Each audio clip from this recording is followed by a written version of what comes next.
বিশ্বকাপের উদ্বোধনী ম্যাচগুলো অনেক সময় আমাদের বলে দেয় সামনে কি ধরনের টুর্নামেন্ট অপেক্ষা করছে। কিন্তু মেক্সিকো আর দক্ষিণ আফ্রিকার ম্যাচটা দেখে আমার মনে হয়েছে এই ম্যাচ আসলে ফুটবলের চেয়ে বেশি ছিল আবেগের। কারণ ম্যাচের শুরুতে সবকিছুই মেক্সিকোর জন্য স্বপ্নের মতো ছিল। আজটেকা স্টেডিয়ামে কানে কানে ভর্তি ছিল দর্শকে। বিশ্বকাপ নিজেদের মাটিতে, আর মাত্র 9 মিনিটের মধ্যেই গোল। দক্ষিণ আফ্রিকার ডিফেন্সের একটা ভুল, বল পেয়ে গেল মেক্সিকো, আর সেখান থেকে জুলিয়ান কিনেওনেস যে গোলটা দিল, মানে সে কোনো রকম সুযোগ নষ্ট কিন্তু করেনি, সেরা সেরা একটা গোল দিল। অনেক সময় আমার মনে হয় বিশ্বকাপের প্রথম গোলটা শুধু স্কোর লাইন বদলায় না, ম্যাচের মানসিক অবস্থাটাও বদলাই দেয়। আর সেই বিষয়টাই আমার মনে হয়েছে মেক্সিকোর সাথে। আমার কাছে মনে হয়েছে দক্ষিণ আফ্রিকা ওই গোলের পর কিছুটা নার্ভাস হয়ে গিয়েছিল। তবে একটা বিষয় বলতে হবে, স্কোর লাইন দেখে যতটা একপাক্ষিক ম্যাচ মনে হয়েছে, প্রথমার্ধ ততটা আসলে একপাক্ষিক ছিল না। দক্ষিণ আফ্রিকা প্রথমার্ধে রক্ষণে যথেষ্ট শৃঙ্খলিত ছিল। মেক্সিকো বলের দখল রাখছিল, খুব পরিষ্কার সুযোগ তবে তেমন একটা তৈরি করতে পারতেছিল না। আমরা দেখছি ম্যাচের সবচেয়ে গুরুত্বপূর্ণ মোমেন্ট আসলে তৈরি হয়েছে ম্যাচের দ্বিতীয়ার্ধে। সিথল যখন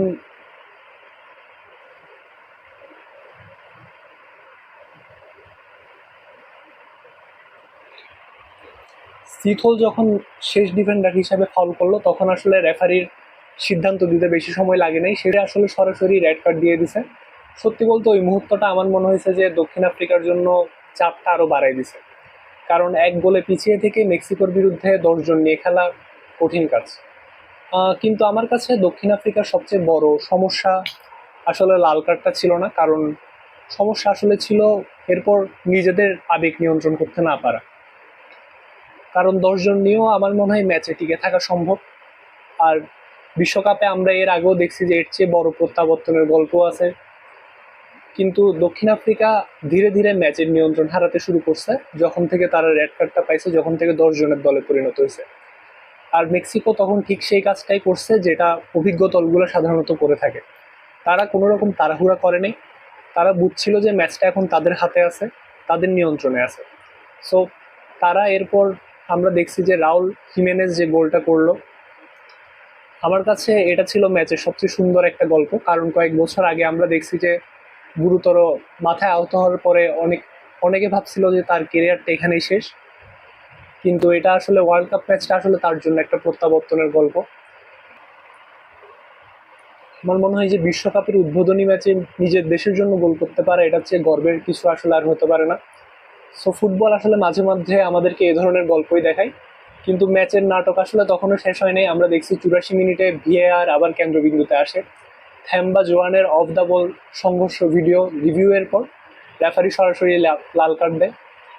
দক্ষিণ আফ্রিকা তখন 9 জনের দলে পরিণত হয়, আর তখন মনে হচ্ছিল ম্যাচটা আর আসলে ফুটবল নাই, এটা আসলে শৃঙ্খলার একটা পরীক্ষা। মজার বিষয় হলো ম্যাচের শেষ লাল কার্ডটা কিন্তু দক্ষিণ আফ্রিকা পায় নাই, সেটা পাইছে মেক্সিকোর ক্যাপ্টেন। স্টপেজ টাইমে মেক্সিকোর অধিনায়ক সিজার মন্টেসাও লাল কার্ডটা দেখে মাঠ ছাড়ে। এবং এই একটা ঘটনা আমার কাছে গুরুত্বপূর্ণ, কারণ এটা দেখায় যে আসলে ম্যাচের আবেগ শুধু যে দক্ষিণ আফ্রিকার প্লেয়াররাই হারাইছে তা কিন্তু না, মেক্সিকো তাদের ফাঁদে কিছুটা পা দিছে। সো এটাই আসলে ম্যাচ থেকে মেন শিক্ষা, যে আমাদের আসলে ফুটবলে আবেগ নিয়ন্ত্রণ রাখতে হবে। অনেকেই বলবে যে মেক্সিকো জিতছে কারণ তারা ভালো খেলছে। হ্যাঁ, এটা সত্যি যে তারা ভালো খেলছে, কিন্তু পুরা সত্যি আমার মনে হয় এটা না।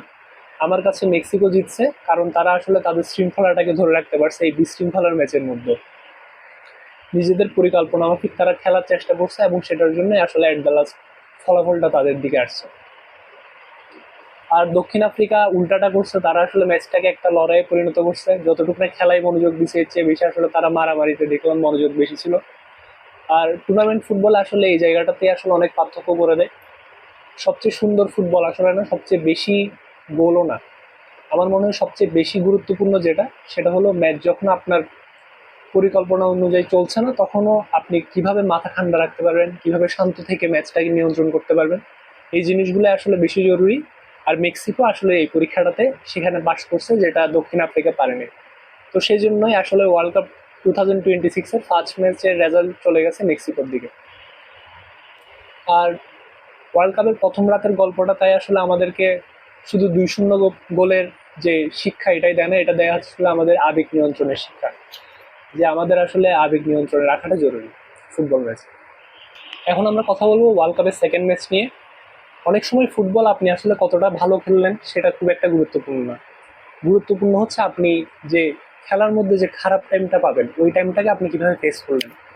দক্ষিণ কোরিয়া আমার মনে হয় আজকে সেই কাজটাই করছে।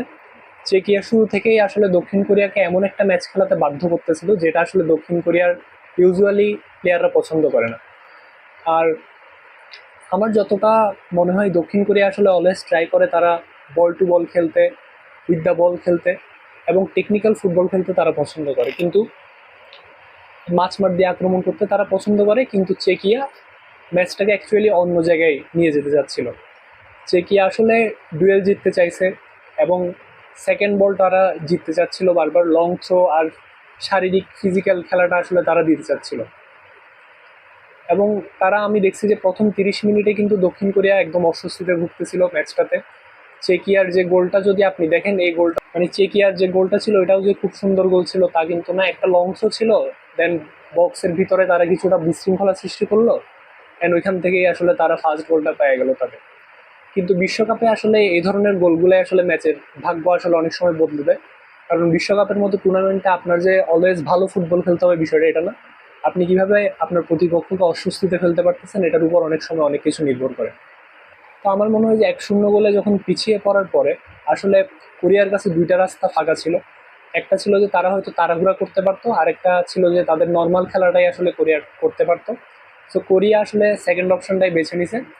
আমার কাছে মনে হয় এটাই আসলে ম্যাচের মেইন টার্নিং পয়েন্ট, কারণ অনেক এশিয়ান দল এই পরিস্থিতিতে নিজেদের যে ছন্দটা ওইটা আসলে হারিয়ে ফেলে, যে টেম্পোটা ম্যাচের ওইটা হারিয়ে ফেলে। কিন্তু কোরিয়া আসলে ম্যাচটাকে ধীরে ধীরে আয়ত্তে নিয়ে আসছে তাদের। এখানে একটা বিষয় খেয়াল করার মতো আমার কাছে মনে হয়েছে, যেটা আমরা সাধারণত দেখি যে মেনলি ম্যাচের ক্ষেত্রে আমরা যারা স্ট্রাইকার তাদেরকে নিয়ে কথা বলি, কিন্তু আজকে আমার মনে হয় কোরিয়াকে ম্যাচ জিতেছে তাদের মিডফিল্ডাররা যথেষ্ট ভালো খেলছে। আমরা দেখছি কিন্তু সনকে কিন্তু 70 মিনিটের পরে তুলে নেওয়া হয়েছে। সে যে একটা টাইমে কিন্তু কোরিয়া আসলে সন কেন্দ্রিক দল ছিল, এবার আমার মনে হয় যে এবারের কোরিয়া সেক্ষেত্রে কিছুটা ভিন্ন।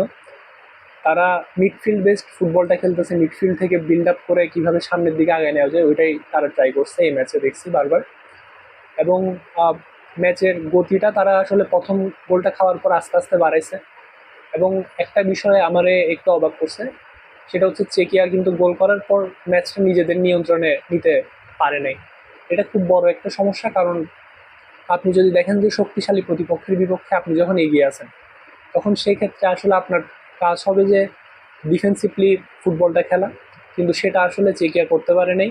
কোরিয়া, আমরা দেখছি যে 70 মিনিটের পরেও তাদের যে এনার্জিটা ছিল সেটা আসলে চেকিয়ার প্লেয়ারদের মধ্যে ছিল না। আর এটা থেকে বোঝা যায় যে আসলে কোরিয়ার কিন্তু এবারে বেঞ্চ ডেপথটাও ভালো করছে তারা।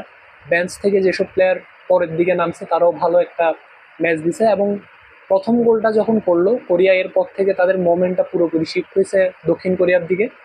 চেকিয়া কিন্তু এরপরে আসলে আর খুব যে বেশি ছন্দে ফিরতে পারছে, খুব যে বেশি অ্যাটাকে গেছে তা না।